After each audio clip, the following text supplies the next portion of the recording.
นาลังเ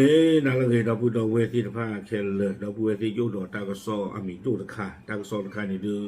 ยที่เลตากซอตะเนกวยลเวดาก็คาเดปราลเนาะตากิตากโลตะคายนี่เนาะยินี่เวดาเลPPTVกวยลเวดาคู่ต่อเตเวดาอิหร่านเปิดฮอร์โมสให้เรือผ่านเต็มรูปแบบรับหยุดยิงเลบานอนเอาไว้นี่มีตาสองคู่ต่อเตเวดาอิหร่านออโตเวดาฮอร์โมสลีเนาะเมื่อคลีหาท่อฮัลโลนิมลากยาเปรยอาตาโอทอเวดานี่อาตากินี่ที่ใจเทวดาคอมเพลอิสราเอลนี่ตะขาลิบานอนบ้านนี่หรอลิบานอนดออิสราเอลนี่นะมาเวลาตาตุตาขาโคตรใจดอนี้เนาะเลยอิหร่านตะกปาเทวดาไม่จานี่ตาโอทอเวดาฮอร์มุสนี่หรออาตาเนี่ยดื้อเพตาตุตาขาเสริมต้องขาหล่ออีช่วงดาตาขาเราตามีเกท่าหล่อดูบ้านว่าเอาไว้ปีหล่อเนาะตั้งซ้อนนี่กวยเราได้เพดิชินนุยลุยคิโทคิชิคือกวยเวดาซูเมียจะเวดาเลยอิหร่านเปิดช่องแคบฮอร์มุสเต็มรูปแบบให้เรือผ่านได้แล้วตลอดช่วงเวลาหยุดยิงในเลบานอนด้านทรัมป์โพสต์ขอบคุณเนาะบ้าขาดตาโอทอเวดาฮอร์มุสตบลอนใหญ่นี่เด้อลาอเมริกาก็โคโดนัลด์ทรัมป์นี่โพสต์เราเวดาเจเวดาเลย thank you ตามหรือเจเวดาเนาะตั้งซ้อนในกวยว่าซูเมียจะเวดาเลยอิหร่านประกาศเปิดเส้นทางเดินเรือผ่านช่องแคบฮอร์มุสเต็มรูปแบบสอดรับสถานการณ์หยุดยิงในเลบานอนเนาะเทวดาเลยอิหร่านโอทอเวดาฮอร์มุสกบทีตาจิโรล้อเนี่ยมลากยาเปื่อยโอทอเคลหรอเนาะลงลเวดาตาดอตาประตูตาขาเกทอเวดาตาเลยอิสราเอลดอนเลบานอนเบอร์เจอดอกวลาโพสต์ลอตานี่เดมีเวดาอับบาสอารักชีอิหร่านตา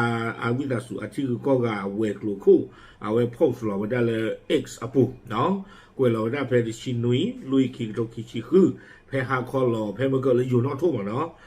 นุยนารีลุยชิเจเป็นนี่หรอตั้งที่น่ากลัวในกวยว่าได้ใจแต่ว่าได้เส้นทางเดินเรือสำหรับเรือพาณิชย์ทั้งหมดผ่านช่องแคบฮอร์มุสซึ่งเป็นจุดยุทธศาสตร์สำคัญของการส่งน้ำมันโลกจะเปิดให้ใช้งานได้อย่างเต็มรูปแบบตลอดช่วงระยะเวลาการหยุดยิงที่เหลืออยู่เนาะเอาไว้ได้อับบาสอารักชีเนี่ยเตไว้ได้เลยฮอร์โมสอัตลออีเดตอยนี้เอาไว้อิหร่านก็โอทอไว้ได้ก็ที่ไว้ได้ก็บอทีโตตาโพตาลีจิตพาจิรอนี่ตบลีเนาะมีไว้ได้ตาลอเลยกว่าเชื่อหล่อไว้ได้ฟูอากาเตอร์อินนี่เตไว้ได้เลยตาโอทอตบลอยใหญ่เนี่ยเด้อสาทอเล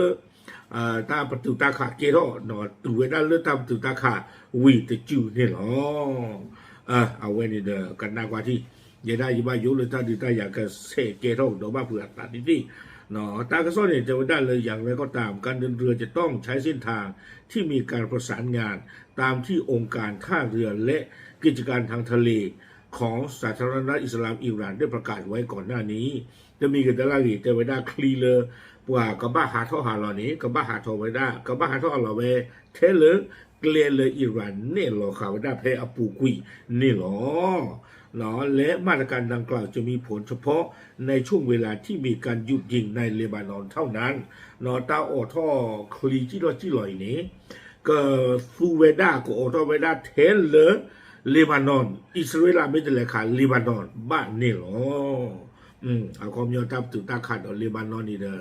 เรือตากซ้อนหาท่อเวดาอักตอนิชีไม่อยากเพลมาหาเนี่ยตัวคู่จะนี่เนาะซูมีเนี่ยก็อุดดีเวดาคุยต่อเนาะความยอมเพลเลยตามถึงตาขาดเกท่อเวดาตาเซอร์ต้นนี่เด้อเจเวดาเลยอัตุเวติพาโกโอท่อนี่เวดาตาจีท่อจีหลอคลีเกลนี่หรอเวกดอเวดาซูเมียแต่เจเวดาเลยด้านโดนัลด์ทรัมป์โพสต์ผ่านบัญชี Truth Social ระบุว่าอิหร่านได้ประกาศเปิดช่องแคบฮอร์มุสอย่างเต็มรูปแบบแล้ว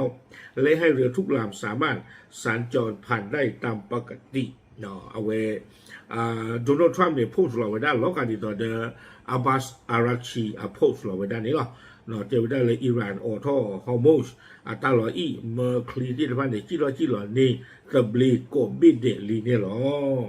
วิบลอนี่เดาเกี่ยวกับด้านลากเตอร์โดยข้อความระบุว่าอิหร่านยืนยันความพร้อมของเส้นทางดังกล่าวในการรองรับการเดินเรืออย่างสมบูรณ์พร้อมกล่าวขอบคุณในตอนท้ายเนาะอิหร่านคอนเฟิร์มไว้ได้เลยเจอไว้ได้เลยเกลเวนี้เนาะบาตาโอโทเวดามลากยาเปื่อยดอ เลตาพลังเตอร์นี่เดอเมริกาก็โคตรโดนทรัมป์เตไว้ได้ซิบลูกีไว้ได้อิหร่านเลเอาโอโทไว้ได้ฮอร์มุสตะบลอนใหญ่นี่หรอตั้งโซนนี่กุยเราไว้ได้ตื่นเพนี่หรอเนาะมีตาตลาดดูชุกคนตาเลยปกติจะแล้วเขาเลยก็กุญยันเนี่ยเลยตัวปีตัวโอทอดีบ่าบ้านฉันนั่งรอตั้งการดีอย่างหน้าของตื่นก็จะเกลือบ่าบ้านมนุษย์คนแต่ละตาลีอิสราเอลดูมาดอตัวบ้ายาขวาไว้เลยขางดอตาหรอกเดี๋ยวมีตลาดเดี๋ยวประสมุลาเลยตัวเวทีว่ากี่ขาไว้ได้ตาหรอกมั้งเนาะตอนที่ชีนี่เด้อช่วงตาตอนที่ชีดีกว่าเลยเปิดตัวเปิดคลายที่ภาคกบ้ามากระโรกระดาไว้ได้ที่พวกนอนนี่ตอนเด้อตาติดตามหลักเกตุเกทอดตื่นเอาวันนี้หรอโอเคตั้งก็ส่งตอนนี้ดูหลอกก็ขาดเดือดปลาหรอเนาะเลยอิหร่านโอทอลีเดี๋ยวไว้ได้ที่จานี่โอเคเดี๋ยวสิ่งที่จะก็เทล่ะตามเลย